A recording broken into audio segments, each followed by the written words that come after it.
Hey, Kevin. Thanks for joining me today. I really appreciate taking the time to come and chat to our audience and talk to us and come on the Wild Heart Athletics podcast. And so, if you wouldn't mind, go ahead and introduce yourself to our audience, and we'll just kind of hit the ground running. Yeah, sure. Hello, my name is Kevin Bolusi. I'm a 27-year-old dude from Montreal, Quebec, Canada, and my whole thing that I was approached for is like all the paraclimbing stuff. So my whole thing is that I'm a AL2 or above knee amputee, above knee left amputee. So I just have like so that's like the main disability for all the paraclimbing stuff. But else, in addition, that what it came from was electrical injury. So in addition to the amputation, I also have like third-degree burns throughout most of my body, where like most of the other skin and stuff is. And yeah, I was involved with like an electrical accident where I was like climbing around, funnily enough, and just happened to get close enough to a train wire that just arced to me and just zapped me and got me. So I think that was roughly 8 years ago when that started, when that accident happened. So I've been working with that and learning and having fun with the whole disability thing. But this is when I was roughly 18 years old, and yeah, got shocked.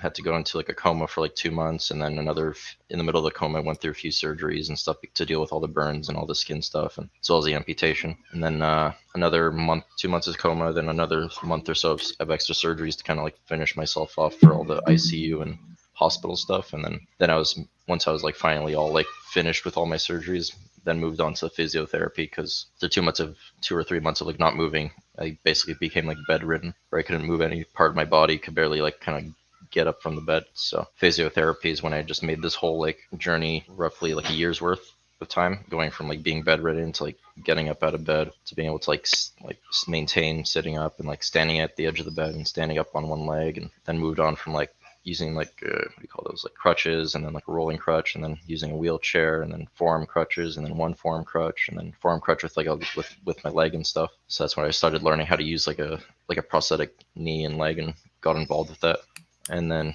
kept on progressing until I was able to like fully autonomously just walk with my one leg.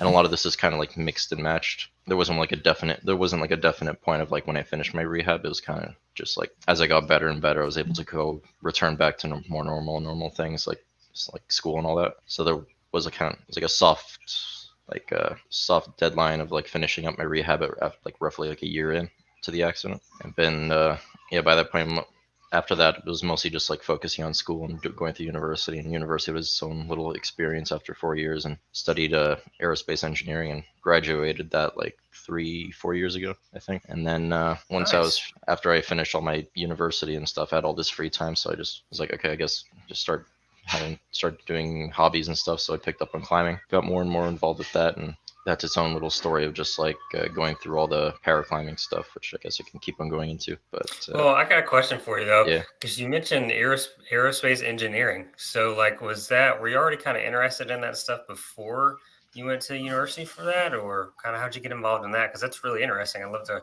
kind of learn Yeah, more about it. that was kind of like a thing that I was always kind of interested in ever since high school, just because I heard about, I know engineering seemed to fit the bill of like being good with like science and wanting to make things. The only other path that like I looked into before going to like college and stuff was like doing props and stuff, because that was like the other aspect of just making things and building stuff. But because I was like, just because I saw that I was happened to be good at like math and science and all that, that was like, okay, well, I guess engineering seems like a reliable way. And the aerospace thing just came from one, the fact that it was cool, and as well as because Montreal is like a good aerospace region, a lot of industries and stuff around. So Really, I wasn't aware of that. That's interesting. yeah, I think at the time when I was like looking into it and joining and stuff, or like applying for like the engineering degree, it said like had all these advertisements at the school. It was at Concordia University, where they said like I was like Montreal's like the third biggest aerospace sector in the world. So but I don't Oh, know that's how, fast. That's I don't know if that still holds true today, but Yeah, I hear you. Well, that's like that's interesting because I never would have thought about that. That's really cool. Um, so like, were you always kind of good with like mathematics and science and things like that, or did you have to really work hard to kind of get into that? I guess there was that whole like gifted kid thing that I had in like high school. It wasn't like I was just naturally good at it. It wasn't like crazy, like top of the class type of thing, but it was like mostly like 80-90% good with it. And then as like the schooling got harder and harder, then I realized like, okay, I can't rely on the gifting thing anymore. I kind of just need to actually like learn how to study, learn how to learn things basically. So that's when uni kind of kicked my ass a little bit more, but Yeah. still got it though. We've all been there, man. I'm right there with you right now, Yeah. so I get it. Oh man. So now are you working kind of in that industry now while you're doing your paraclimbing thing, or how's that working? Now, funnily enough, now, well, the annoying thing is that I graduated basically when it was COVID, and COVID doesn't do too well to the aerospace industry, so there wasn't really much job at the time. So I kind of just, because it was COVID and like everything was just non-responsive and the market was kind of low, I kind of had to just find something. So I happened to find a place working in the lighting industry as a mechanical designer, but it came with like a lot of nice perks and stuff that actually kind of helps me do my hobby a lot more because they don't really give in money. It's more just in the time that they give me, which is nice. So like it's very like Jewish oriented workplace.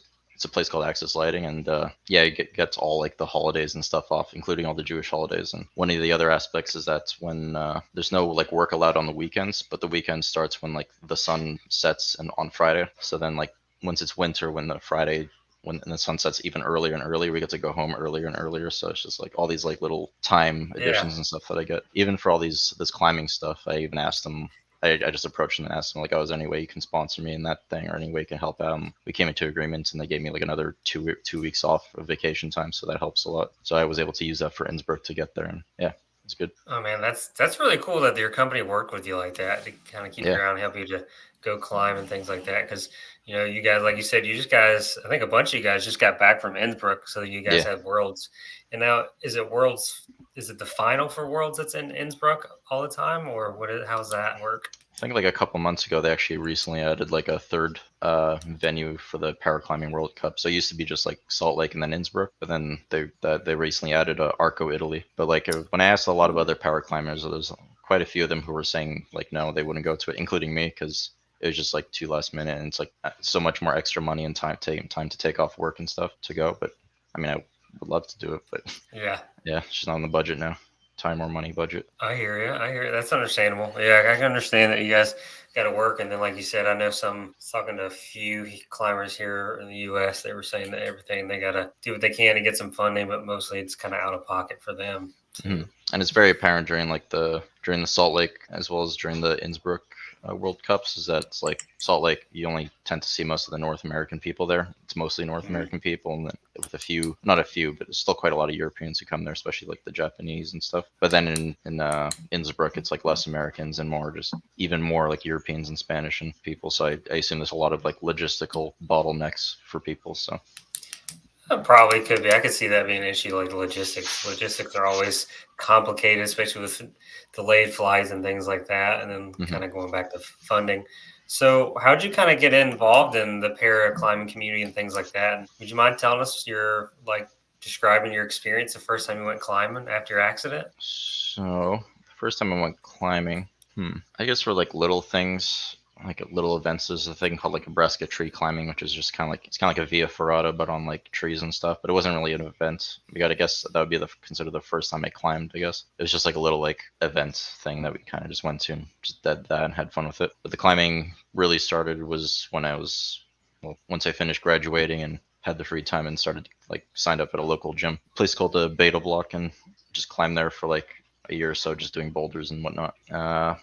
The paraclimbing, it kind of came out of coincidence. It wasn't something I was like searching out for. It just kind of was introduced, shown to me, and I just kind of took it upon myself because it was very convenient. There's this event nearby here in Montreal called the Cycle Block, which is like one of those over the pool type, deep water solo type of climbing where you just don't have any safety equipment, it's just your shoes and some chalk, and you just climb up the wall. And if you fall in the pool of water. And it's just like they had a competition aspect to it where well they have a competition as well as like a public aspect. But I saw that there was like a paraclimbing competition thing, so I was like, oh cool. I didn't really know what that meant until I read into it and saw that it was like, oh, it's like a disabled climber thing. It's like, oh, there I am. And I saw that it was also like free admission, so I was like, oh, well, definitely got to try it out. I'm disabled, and saw a whole bunch of other benefits and VIP things. So I was like, yeah, damn, let's try that out. So once I signed up for that, just took the 30-minute drive to get over to the competition and started to meet all these other people, and as well as just normal people who were interested in like, oh, like how does your disability work type of thing, because that's what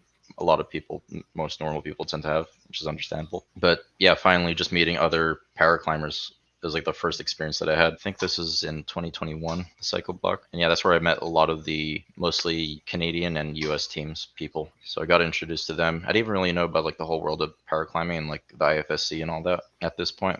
But yeah, had a lot of fun and happened to do well just because the form of this competition of just going as fast as you can versus people and stuff kind of favors a person like me with like less leg weight and like just good upper body strength, which is what I kind of like, that campusy stuff. So I happened to win that. So I just added more to the enjoyment of the competition. And yeah, just got introduced to these people, and like they just referred me to like more competitions and more events and all this other stuff. So I would try to look out for these competitions and events and join them, such as like ACF and then the next Parrot Psycho Block climbing thing. It was at the second Psycho Block competition where I met Aurelie and Access Gramp and got introduced to that, which is again funny because like they're in my region and I hadn't heard about them before. So I guess there was like a weird miscommunication or just marketing thing that we had to do. But I think after meeting with Access Gramp and doing all that, kind of started to what do you call it? Well, even at ACF, the Adaptive Climbers Festival in Kentucky, which actually we just like signed up for today, got our tickets just now because we wanted to go again. It's a great event just because it's like a 300 or so people, other disabled people at the last event. I assume you've already heard about this from all the other climbers that you've talked about with. Yeah, and Yeah. like I'm actually 6 hours from the red, so Oh shit. Okay. I'm looking at my school schedule and stuff like that, and I think it's October 20 something. I gotta double check the dates again, but It's like yeah, I 17, might, 18 or something. Yeah. yeah, something like that. But yeah, I've heard about it, and that's really cool because I've been in the red a couple of times, and it's really awesome, and like it's cool that you guys get out there and do it. So Hmm. I don't know, we'll see. Maybe I can try to swing by depending on how my schedule works out. Yeah, they have like little events and funny things like they like what's it called, like for my category of like lower limb amputees, they had events called like lower limb, or it's like a work. They have like workshops. One workshop is called like lower limb limbo or something, where basically a whole bunch of other lower leg amputees were at like a crag, and we just kind of swapped feet and tried out feet, and that was the workshop, is just trying out different feet, and even for people who haven't climbed, just like showing them the different feet and trying out climbing and stuff. And there's a whole bunch of other disabled specific and even non-disabled specific like workshops, like just learn how to rappel or learn how to lead or learn how to even just climb in the first place. But even if you're not looking for those workshops, you can still just do normal climbs and crags with like people and climb how you would normally. And yeah, I'm definitely going to be going to the next one now because I wanted to have more fun Nice. and actually do more of the climbing. We did more of the workshops before, but I think we got like we kind of know more of what we want, and there's probably not too much that we need from the workshops. Now it's just enjoy climbing with people and stuff. Yeah, and I think that's like the best thing about climbing is like I've noticed that like especially with like my own climbing and community, it's very community oriented, very accepting. Hmm. That's what I really love about it. And honestly, I think climbing is the best sport out there. But that's just my opinion. It's not biased or anything. Yeah, talking with like there's a guy named Terry on the Canadian climbing team, and like he does quite a lot of sports, including climbing, and he always likes to repeat and say that like climbing tends to be like out of all the sports, it's like the least cutthroat like type of climbing because you're not really against people, even though you are, but it's like it is very like your own internal type of competition. Whereas most other competitions, it's very easy for people to become like toxic and all that in his experience, which he's had a lot of. But he's a Yeah. blind climber, so Oh, okay. yeah. That's interesting. I've seen a few of those videos of them climbing. It's like really awesome and different. They're Mhm. strong too. Yeah. So they got to hold on a little bit longer. Hmm.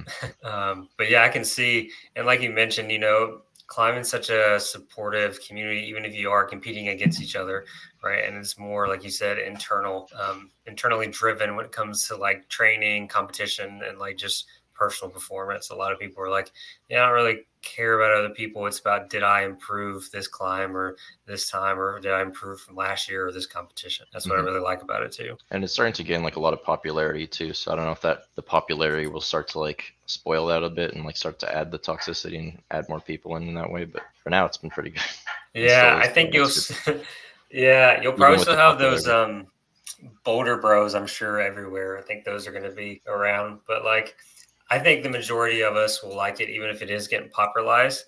And I Hmm. think that's a good thing, but I do think on like some adverse effects that I could see are people that maybe don't have experience try to go outside or try to Hmm. push the limits without any information. Like you said you went to workshops, and a lot of gyms don't really run workshops, depending on where you Yeah. are. Some are really good about it, but others aren't. Yeah, and that's definitely what this like Access Gramp organization is trying to do.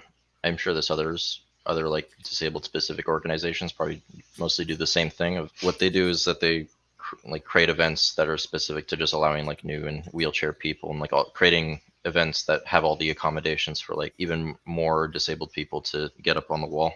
Because like somebody for me, it's, I mean, it's not too hard for me to just put on a harness and just climb up the wall. The only difficult part is just a little bit of walking and just, climbing up the leg. But, somebody with like a wheelchair or something, there's a lot more accommodations that they kind of need in order to get up a wall, like preset certain types of like top ropes and like pads and all that, and like and like ramps and access and all that, as well as just like the ability to have like the gym like allow them, because sometimes gyms like will kind of like hold on more to like the liability aspect of climbing, so they'll be like more likely to like refuse some people because they don't want to deal with the liability of disabled people hurting themselves or something, especially if they're new climbers and whatnot.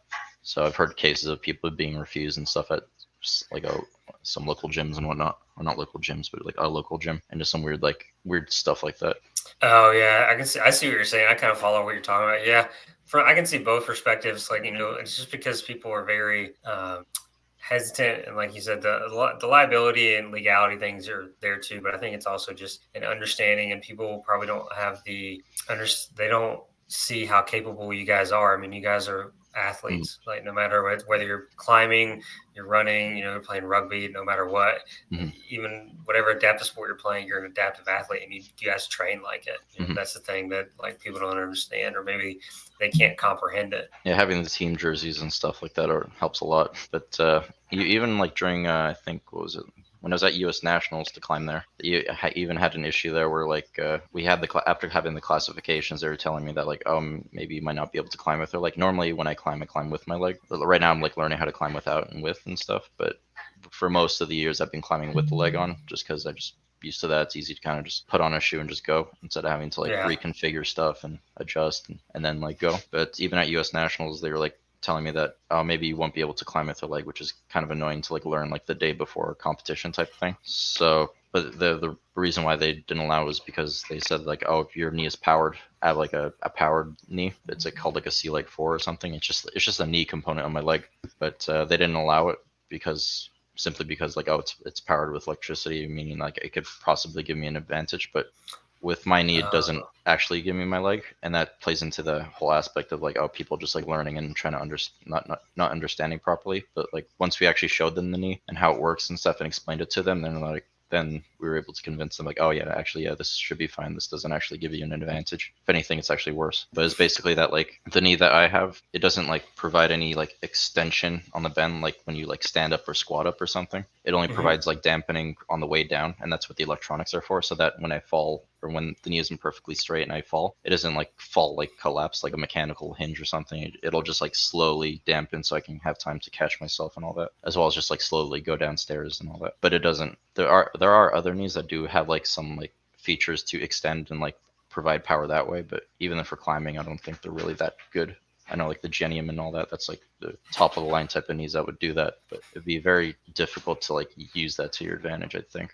Oh yeah, I see what you're saying, and that's really cool that like yours like slows you down when you're going to sit down, like when Yeah. you would be like essentially bending your knee. Now, is that like a standard prosthetic like people with above the knee amputations would get, or? It's like a variety of things. So I guess like the three main components is like the suspension, then the knee, and then the foot. So the suspension is basically like how the shell attaches to your limb. Sometimes there might be less of a limb or like more of a limb to attach to. Sometimes it's attached to your limb differently. Usually with mine, it's like a vacuum seal thing. So that's Okay, when it creates like inside the socket, my limb goes inside and creates like a seal at the bottom, and that vacuum is what keeps like me attached to the whole leg. But another mechanism might be like a mechanical like linkage or something, or like straps or whatever. So there's different types of suspensions. With the knee is like another thing that varies quite a lot, especially with depending on how good your healthcare is and how much money you have. Usually dictates it, because that tends to be like the biggest cost is the knee. So you can have go from like a simple just mechanical just hinging kind of knee, which is very simple, but you kind of need to like learn with it. And if like you're not perfectly aligned and locked in, you might like continue to bend, and when you try to stand, and then like you fall directly because there's no dampening or anything. Then there might be some mechanical knees with some like dampening built into it, but it's like really static and funny to work with. And there's are like some simple electronic knees which like have some little features here and there. And then there are like more mid-range knees, which I guess like the C like 4 has, and the more advanced electronic knees. And then you can go even higher or like more sideways into like more just experimental knees that are trying to do other things. And have other features that are waterproof or meant more for swimming, or have different modes, or it's its own little world to like, to just have one joint just move. And then the third component, the foot, is its own little thing. But luckily with above knee amputees, we don't really care that much about the foot because we're too worried about the knee. But if you are like a below knee amputee, then that's when you probably would care about the actuations and more fancy mechanical feet and how they bend and what they do. And if you want a simple mechanical foot, if you want like a fancy electrical kind of foot or experimental type of foot, it's all sorts of ways to just replicate and try to solve this problem, which is of not having a limb. And that's just with one amputation. Yeah, yeah. I mean, the physics and engineering behind those creations are just phenomenal and like very interesting how people can just draw that up and then create it and it Mhm. works pretty well. And they're always advancing, which is like really interesting. But I'd love to know kind of what the process is for you because you know you're in Canada and you guys have a different healthcare system than we do here in the US. Like, what's the process for you guys getting prosthetics and having to go and get things adjusted or made for you? From my experience, if I think I've had like a really good experience. It's always like memes and stuff about healthcare in general, even between like America and Canada. It's a big argument and stuff. But like Canada, Yeah. how like most people just don't get healthcare like fast enough, or you need to wait like in an hour, or even with my girlfriend, she got like a dog bit her and stuff, and we had to wait in like the emergency room for like almost like half a day or so, just like waiting in there just to get admitted. But I guess it gets a for me it probably helped a lot that like mine was like a more life threatening type of situation of being electrocuted and almost dying and having all my skin burned and stuff. So that probably helps with like accelerating the actual like medical process and not being put into a waiting room and stuff. And also just being like a young 18-year-old kid, that helps too. If you're older, probably I'm assume it probably sucks way harder. And like just appearing generally fine, it probably makes things a lot harder. So you kind of need to like play the system a little bit in that way. Luckily, I haven't had to do that yet, other than with this accident. But so far with my experience has been pretty good. Haven't had to wait for too many things, but I'm also like pretty compliant type of person. If like even like there's a lot of things overdue right now with like my leg, and I need to go get it checked out by a prosthetist, but I'm just used to just having things be kind of shitty and just working with them and just like adapting to that. But once I see my prosthetist this next coming week, I'm sure all the upgrades and things I'll be getting will be nice and good and well received. But yeah, all these aspects that like kind of help with the healthcare system, it's kind of needed for some of the processes. It helps you because even for my knee thing, we kind of had to be requested by my physiotherapist, and they normally had to like write up a letter or like request and stuff. So they needed to ask me like, oh, are you going to do anything? We need things to help like show that you actually need this. Like, are you going to do sports? Are you going to do this?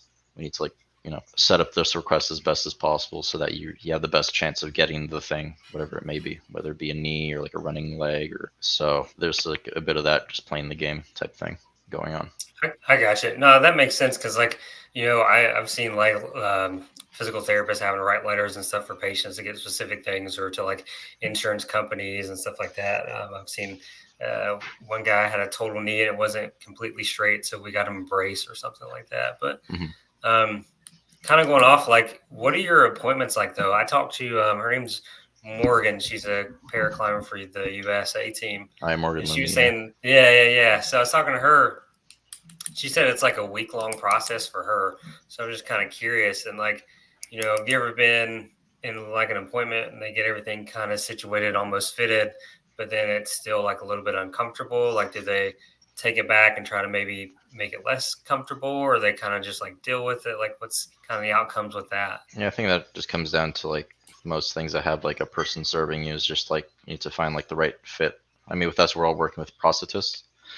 So just finding the right prosthetist that works with you. For the longest time, I was dealing with medicus, but realizing that like I didn't really go to them that much. Again, because I'm just kind of don't really care. I'm just can work with whatever I'm given. But the medicus, they're more like the one size fits all. They tend to work with like mostly like older people, but like I just still went to them anyways because that's all I knew. But I think recently I'm switching over to another prosthetist that's in the area who works mostly with like more younger slash athletic people, so that's probably a better fit for me. And like I was recommended by other like above knee or like above with other prosthetic using people and friends and stuff who pointed me to her. So I'm gonna be trying that out and seeing how that goes. But yeah, there's definitely always like a process of like problem solving on their part to like see how what they can do. They make a check socket to make sure it fits, and then you try test running that test socket for like or that leg for like like a week or two, and then you come back and say like, oh, this is good, this is bad, adjust this, adjust that. But I found like things were mostly fine, so I just kept on running with them and haven't had too much of an issue. I've had this issue of like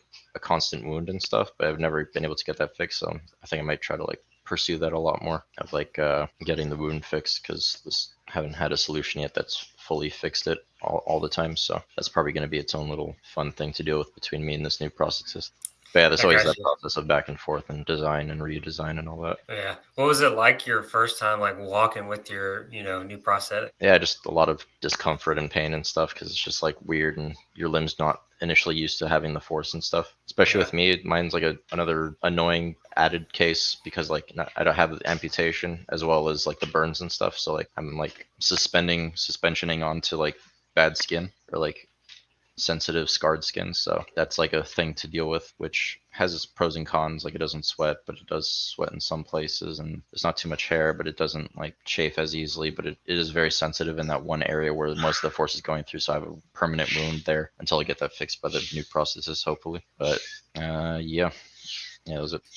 I gotcha. Have you found like any like little tricks that like help you with like the burnt skin, like around your prosthetic or anything like that? Not really. No, just kind of just working with it and just knowing its limits and stuff, I suppose. Just knowing how far I can go, and just after finding those limits, just knowing that like, okay, that's the limit. Should probably stop there. Do all the Trial things and and error. mitigate. Yeah. I hear you. So what's your training like throughout the week? Like, do you have a training program for climbing, or are you slowly kind of getting into like a training regiment? Like, what's that like?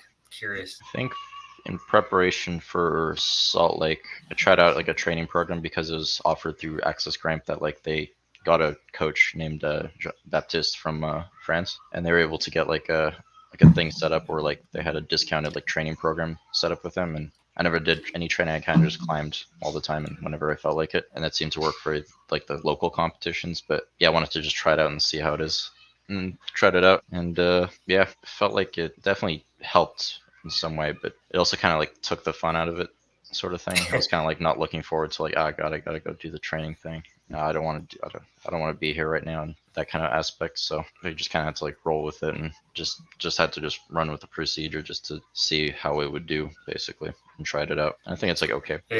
It's like a pros and cons to it, definitely. No, I hear you, and I think it's funny that you mentioned that it like took the fun out of it, because that's one of it's many of the conversations I've had with like other climbers at my local gym and stuff like that. Is if you're not careful when you start training for climbing, sometimes that really can take the fun out of it. Because like I said, like we've talked, a lot of people love to do it for the community aspect. Hmm. Was there like a favorite part of your training that you liked, and was there like a negative, like one part you didn't like, but you're just like, I got to do it to do it? I guess the best part was just learning all like the different like exercises and the reasons for the exercises and the types of trainings that like are beneficial and specific to me and all that. So it was good to know. So then I know like kind of what like the weaknesses are and what trainings I already have the trainings given to me that like would help me the best. So that's good to know.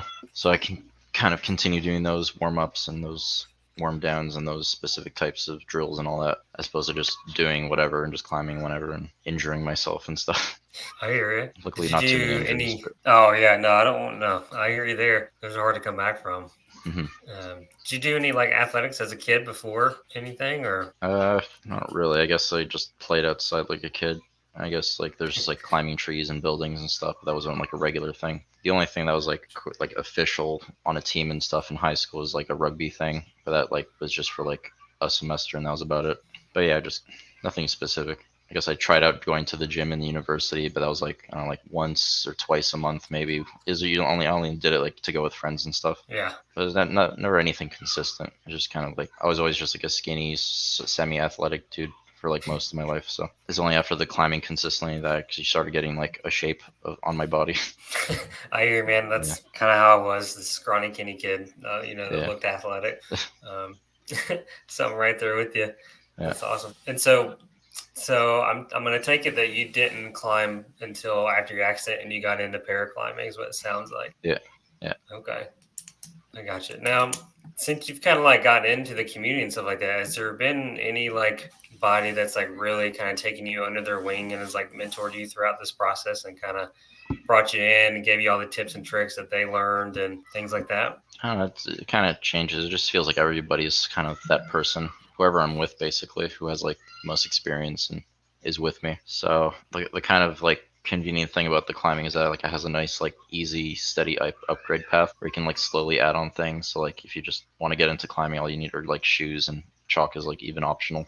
Even a shirt is optional. But you can just start doing boulders and stuff and just climb that way, which is basically what I did. And then after that, started looking into like top rope and getting harnesses. So I just got a harness, maybe a chalk bag in addition. So that was pretty easy just to start doing top rope. Also into the certifications at the local gym. But even then, you can just go out with friends and like start using their rope and equipment outside. So I had like a couple of friends who I knew who were into rope climbing or out just climbing in general. So they took me under their wing for like a little bit. But that'd only be for like when we did go outside and use those things. And then I'd start buying like my own like eight like gree and my own rope, and then I'd start bringing other people with me who didn't have the stuff. And then even with the paraclimbing, yeah, it's just like a lot of sharing that happens. So there isn't really any specific people. I guess like there was like the first time I had a coach, which was like with Baptist. So that was like another big jump up and step up. But even nowadays, I'm still going out with friends who have like a little bit more experience and like showing me like, oh, now like anchors, and now I'm trying out lead climbing and doing that, and Mhm. looking forward to like doing trad climbing. But that I'll only probably be able to do trad climbing once I'm with somebody with trad gear and all that stuff. So I'm just waiting for that to happen. But it's not something I'm like trying to pursue too hard, especially since I can't because trad gear is expensive. So Yeah, and it's very dangerous. So yeah, exactly. Yeah, I'll even tell just you like right now. all the little training and learning and stuff that's needed for that alone is its own little thing. But it's just like a fun thing to slowly learn about over time, and just watching all the videos and from hard as easy and how not to and all that, and just other resources. But it's a very Yeah, and chill sport, yeah, to just kind of yeah, slowly rise up. yeah, I like trad climbing here. Here in North Carolina, a lot of our stuff there's like a gorge area, and Hmm. that's all it is trad climbing. So it's like really nice. You kind of get away. Do Yeah. you have like a favorite style of climbing, like whether it be bouldering, sport climbing, top rope? Yeah, so far it's just been boulder. Still always Okay, like to go back to that. It's a very easy thing to get back into, and it's always like easiest to find fun into, just because like I do like the more dynamic, throwing myself around and jumping around and a little bit of showing off and stuff. So yeah, definitely bouldering. But like I'm trying to get more into like top rope and lead and stuff, just for the sake of competition, as well as just to get better as well. So it has like that aspect of endurance and stamina that I'd never built from all the bouldering I've been doing. that's fair. So like, you like bouldering because you can campus everything, so you don't have to use your feet as much? Is that why, or you just like to feel power when you like go for that kind of big move? Yeah, it's just fun to do like fun problems, do crazy problems or weird problems, trying to find like wacky solutions, just messing around. Basically, it's really easy to do that without like having to get strapped in and getting in the equipment and like looking for a free spot and all Yeah. that stuff, and looking for like the fun parts on a top or on like a route, because a lot of like routes are just kind of like pretty basic climbing. There's only like some aspects that are a bit weird, but yeah, boulders are just easier, Yeah. easier in every aspect. Do you have like a local bouldering place that's pretty close to you guys? Oh yeah, in Montreal there's quite a few. I think there's like I don't know, it feels like there's like 20 or so bouldering gyms just on the island of Montreal. It's only like three like top rope and lead climbing routes and like around Montreal. So it's very easy to find a bouldering place. Even like I'm at one bouldering gym that has three locations, two of which all three of them have bouldering, but two of them are only bouldering, called Alley Up. And yeah, it's just because I have just like the one membership works for all things. I can kind of just go wherever I please, and even whenever my friends are at any of the other bouldering gyms, any of the other 20 bouldering gyms, I just join them for the sake of joining my friends and climbing with them. But most of the time, it's just at my local gyms, which already have some like freedom to choose which type of gym to go to. I got you. Do you do a lot of bouldering outside? Actually, not really. I think I've only ever like bouldered outside like once, and it was in Joshua Tree, just because that's what you do at Joshua Tree. And even That's then, fair. it kind of just devolved into just keeping the crash pad on the car and just more just like jumping around the rocky, bouldery areas and just free soloing some high parts and stuff just for fun. But I don't know, bouldering outside seems kind of meh. If I'm going all the way outside, I might as well do like the bigger routes with the views and stuff. That's a fair statement, I think. But I Very haven't tried like, it though, so maybe I'll have more what was fun the once I actually do it. oh, okay. What was your experience like in Joshua Tree? I've never been. That was very good rock. Very sharp. It'll cut your hands up and stuff. Cut you up everywhere, but it's like really grippy and really bulbousy, very like slabby types of rocks. Not too many edges and stuff. I guess there might be some, but everything's just so like what do you call it? eroded by like wind and stuff that everything's very has this like soft round shape to everything. So Mm. there's a lot of edges that are very not edgy. That's fair. Not a lot of jugs or anything. It's more like you said, slab. So like I can Mhm. understand that. That's the worst. Yeah, I hate slab. It's but so finicky. yeah, but at least with the like again, these are like nice grippy sharp rocks, so the slab isn't too bad. Yeah, so your rubber's gonna hold on your shoes, which you know, which is a good thing. Yeah, but only for so long because it's like Yeah. because it's so grippy, it also just take off rubber so fast. Yeah. You guys have any like aspirations or any trips coming up soon where you want to go climb?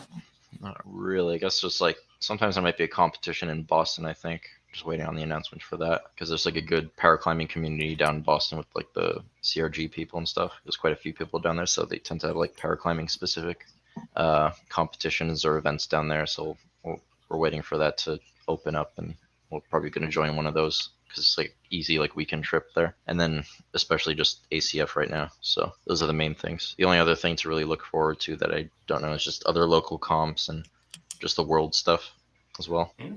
Okay, getting ready for next year. It sounds like. Yeah, mostly just ACF and at this point because that's the only confirmed thing that we have tickets for Now, and all that. okay. Now, do you guys like when you go on vacation? Do you try to like vacation around like climbing spots and stuff like that, or? Yeah, if we can, if there's time for it, it depends. I mean, I know for Innsbruck, before going to Innsbruck, because we found the cheapest way to get there was through Barcelona and then to like Munich and then Munich to Innsbruck. So we spent some time in Barcelona for a little bit, and Cool. there was like this bridge spot that like has like climbing holds built into like this bridge tunnel thing that we wanted to try to do, but we just didn't have enough time because we were too busy like going to all the other touristy things like all the Gaudi sculptures and all that stuff. So and plus like all the walking and stuff that's involved in Barcelona that doesn't really suit me. So there's I was kind of also like a limiting factor because my leg can only take so much walking. That was like the most walking I ever did.